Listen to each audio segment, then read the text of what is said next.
ஐயா வடவரத்துலையும் தெம்பரத்துலையும் இருந்தால் ஓகே. அது என்னன்னா தெய்வம், அங்கே இருக்கக்கூடிய தெய்வம் என்ன தெய்வம்னு பார்க்கணும்.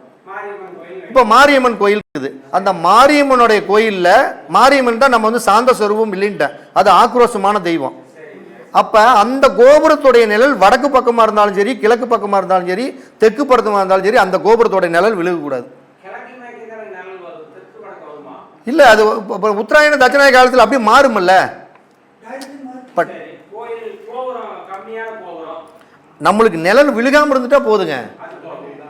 நம்மளுக்கு தேவை இப்போ என்னன்னா இந்த வேட்டைக்கு போகிற மாதிரி சாமி, ஆக்ரோஷமான சாமி இதெல்லாம் இருக்குமல்ல, காளியம்மன், மாரியம்மன், துர்க்கையம்மன், இது கருப்பனாறு, கன்னிமாறு, முனிப்பன், இவங்கெல்லாம் வேட்டைக்கு போகிற தெய்வம் இல்லை. ம் ம் அந்த உங்கள் வீட்டோடைய அந்த எல்லைக்கும் 108 அடிக்கு உங்கள் வீடு டிஸ்டன்ஸ் இருந்துட்டாலுமே பிரச்சனை பண்ணாது.